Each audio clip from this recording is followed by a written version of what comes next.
Bonjour. Alors, l'énoncé d'aujourd'hui est le début, la première question en fait, du premier exercice de mon cahier de vacances vers le supérieur, version terminale vers MPSI, MP2I. Donc c'est histoire de vous donner envie de voir, de voir de plus près. Vous trouverez l'exercice entier, cet exercice-là, le 1 et le 2, en extrait gratuit, en corrigé détaillé bien sûr, sur mon site, vous avez le lien en description. Et en restant sur du gratuit, cette vidéo va grossir la playlist vers le supérieur de la chaîne, donc des vidéos d'exercices de passage, terminal vers le supérieur, qui sont de ce qu'on me dit là dernièrement. Enfin, j'ai eu pas mal d'échos positifs ces derniers temps en particulier, donc n'hésitez pas à regarder. Ouais, c'est des exos relativement sympas, difficiles pour un terminal, mais faisables uniquement avec des outils de terminal, donc un bon moyen de mettre le pied à l'étrier pour l'an prochain, voilà.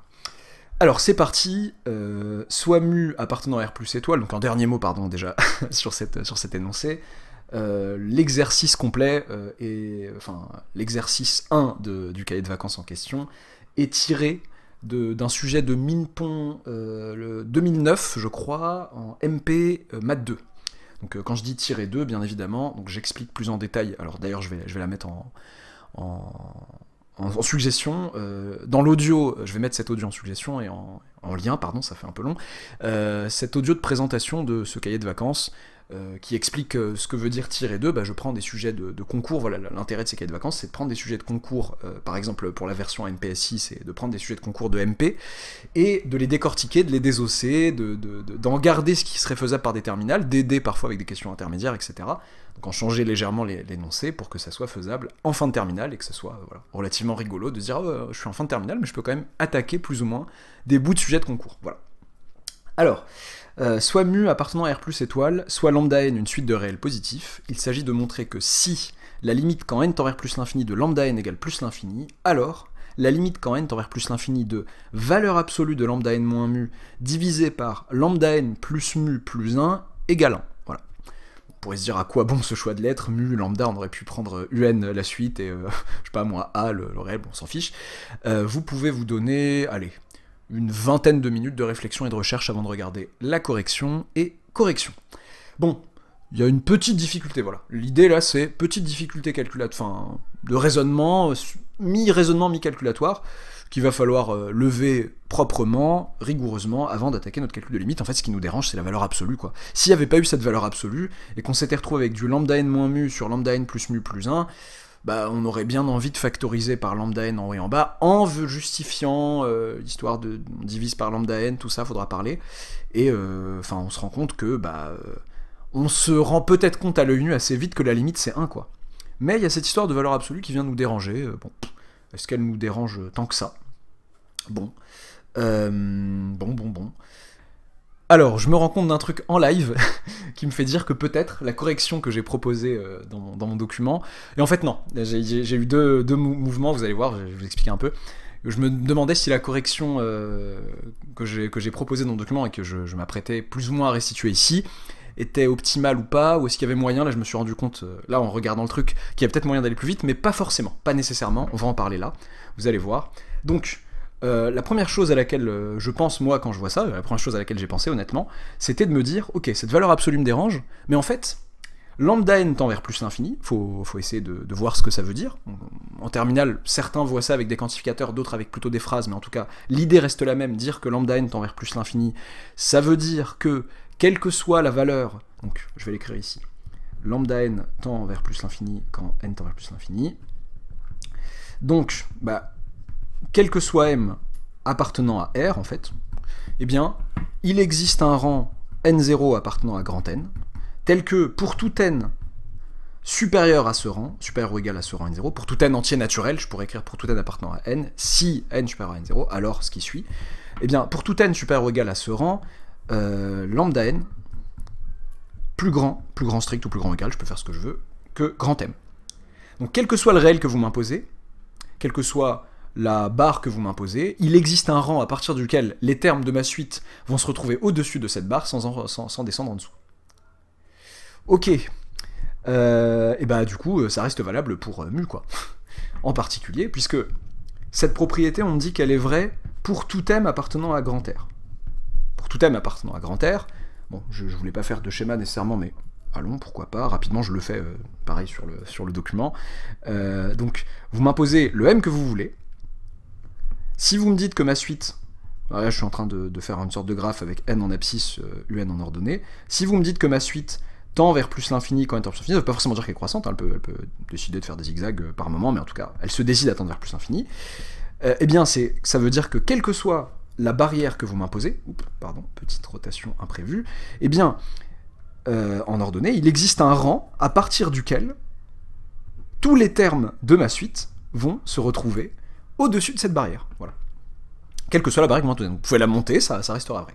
En particulier, si vous me dites que c'est vrai pour tout m, eh ben, si on prend grand M égale mu, eh bien, il existe un n0 appartenant à grand N, un certain rang, tel que, quel que soit n super ou égal à ce rang, eh bien, lambda n plus grand ou égal à mu.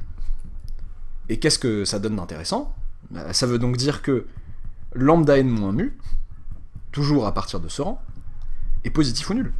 Mais si lambda n moins mu est positif ou nul, ça veut exactement dire que la valeur absolue de lambda n moins mu, c'est lambda n moins mu. Je rappelle que la valeur absolue d'un nombre, c'est ce nombre lorsqu'il est positif, son opposé lorsqu'il est négatif. Donc si lambda n moins mu avait été négatif, la valeur absolue aurait été mu moins lambda n, l'opposé de lambda n moins mu. Mais là, c'est lambda n moins mu. Ok, moi je veux une limite quand n tend vers plus l'infini. Ça me dérange pas que cette chose soit vraie à partir d'un certain rang.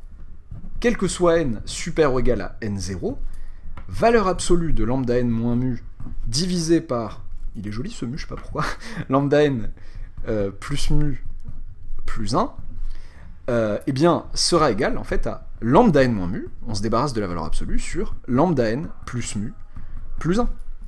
Ok, alors pas d'inquiétude sur le dénominateur, c'est pour ça que, pour pas vous embêter, on a mis une suite de réels positifs. Mu strictement positif, on aurait même pu prendre juste mu positif, mais donc le dénominateur est strictement positif tout le temps, ne s'annule jamais, il n'y a pas de risque sur ça. Ok, et ben ce que j'ai envie de faire là, c'est quoi? Et ben c'est de factoriser par lambda n, en haut et en bas. Le terme le plus fort, en quelque sorte. Le terme qui tend vers plus l'infini. Et les autres, c'est des constantes. Factoriser par lambda n, attention, ça va faire apparaître du sur lambda n, donc ça va faire apparaître des divisions par lambda n. Oui, mais sauf que, quel que soit n supérieur ou égal à n0, on a dit que lambda n était plus grand ou égal à mu, qui est lui-même un réel strictement positif. Donc, lambda n est non nul, a priori. Ok. Et ben, ça veut dire que, pour tout n encore supérieur ou égal à n0, toujours, eh bien, valeur absolue de lambda n moins mu sur lambda n plus mu plus 1, c'est égal à, donc ça c'était pour rappeler à mon lecteur que je viens de là, quoi. Si je factorise ici en haut et en bas par lambda n, ça fait lambda n facteur de 1 moins mu sur lambda n. Faites attention, vous voyez ces petits détails là, faire attention au fait que lambda n ne s'annule pas, à partir de ce rang là en tout cas, divisé par lambda n facteur de 1 plus mu plus 1 sur lambda n. J'aurais pu dire mu sur lambda n plus 1 sur lambda n, mais bon, à quoi bon. Et ça nous fait quoi ce machin? Ça nous fait, et bah bon, on simplifie quoi, ça nous fait 1 moins mu sur lambda n, divisé par 1 plus mu plus 1 sur lambda n. Ouais, mais lambda n tend vers plus infini, donc là le calcul de limite va être simple. Là je vais aller très vite, j'ai tout bien justifié avant, c'est pas forcément... Les élèves, c'est marrant, on a l'impression que parfois, il y a plein d'étapes super importantes, genre pourquoi lambda n n'est pas nul, etc., pourquoi on peut faire tout ça, qui sont pas justifiées, et à la fin ils se sentent obligés de tout bien mettre en détail, ça tend vers 0 parce que lambda n tend vers plus l'infini, puis 1 moins ça tend vers 1, puis 1 plus ça tend vers 1. Je dis pas ça pour me moquer, mais ce qui se voit souvent, c'est un choix peu judicieux d'à quel moment il faut vraiment des justifications rigoureuses. Il faut toujours être rigoureux, mais il y a des... Voilà, par exemple là, concrètement, bon, en terminale, peut-être qu'on vous est habitué à dire par somme de limite, par quotient, etc., ce qui est pas mal du tout. Là, je vais m'en sortir en disant par quotient, je mets au pluriel parce qu'il y a plusieurs quotients, et somme de limite. Certains de mes enseignants, enfin, moi dès la première en vrai, première, terminale, prépa, bon encore moins, dans des situations comme celle-là, par opération sur les limites, quand les opérations sont simples, bah, on disait par opération sur les limites, terminé quoi. Eh bien, limite, quand n tend vers plus l'infini de mon machin à moi, de ça du coup, lambda n moins mu sur lambda n plus mu plus 1, je rappelle que cette expression, ce dont je veux la limite, c'est ça. Cette expression de ce machin est valable à partir de n0, mais ça me dérange pas, puisque moi je veux la limite en plus infini. Si on met quelque soit n supérieur à 400 000, ça me dérange pas, puisque je fais tendre n vers plus infini. La limite de tout ça, eh bien, c'est 1 moins 0 sur 1 plus 0, ça fait 1, quoi. Ok, voilà. Voilà, déjà, première, voilà, l'idée que j'ai, moi, quand je vois ça, et que voilà, avec les outils de terminal, on me demande comment faire pour résoudre ça, pour trouver ça. Alors si, tout compte fait, la deuxième méthode me semble plus rapide, je la mettrai peut-être en supplément dans le cahier de vacances. C'est pas celle que j'ai mise initialement. C'est de me dire que comme le dénominateur est positif, eh bien, il est égal à sa valeur absolue. Donc j'ai un quotient de valeurs absolues qui est la valeur absolue du quotient. Et après, qu'est-ce que je fais pour avoir la limite de l'intérieur? Si je dois factoriser par lambda n, je dois me revenir à l'argument de lambda n non nul à partir d'un certain rang, et ça revient à la première méthode, donc ça serait pas optimal. C'est ça qui m'a fait douter en me disant c'est peut-être la première malgré tout qui est la plus rapide, parce que je vais quand même devoir me expliquer que du fait de la limite de lambda n en plus l'infini qui est plus l'infini, il existe un rang à partir duquel lambda n est strictement positif. Bon, je peux éviter ça. Je peux dire que ça, c'est valeur absolue, petite astuce, de lambda n plus mu plus 1, je force l'apparition du dénominateur dans le numérateur, mais sauf que j'assume derrière, moins 2 mu, moins 1. Comme ça fait moins mu. Le tout divisé par lambda n plus mu plus 1 en valeur absolue. Quel est l'intérêt? C'est que ça fait valeur absolue de 1 moins 2 mu plus 1 sur lambda n plus mu plus 1. Ok, bon, l'intérieur de la valeur absolue tend simplement vers 1. Parce que le dénominateur tend vers plus infini, le numérateur est constant. Donc là, ça tend vers 0, 1 moins tout ça, par opération simple. Tout ceci tend vers 1. Puis, il y a quand même un argument complexe, entre guillemets, que ne requiert pas la première méthode, et qui est rapide à citer, il ne faut pas l'oublier. Par continuité de la valeur absolue,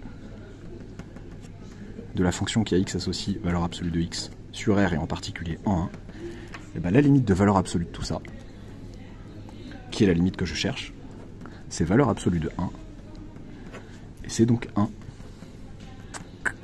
Voilà, bon, c'est pas non plus beaucoup plus simple que la première méthode, ça permet d'aller un peu plus vite. Je trouve ça assez élégant, mais il faut penser à ça. Bon, première chose à laquelle j'ai pensé, c'était le réflexe qu'on aurait pour casser la valeur absolue du haut avec cette histoire de limite. Voilà. N'hésitez pas à vous abonner si ce n'est pas encore fait, à liker la vidéo si elle vous a plu, et à je sais pas, mais en tout cas à bientôt pour une nouvelle vidéo.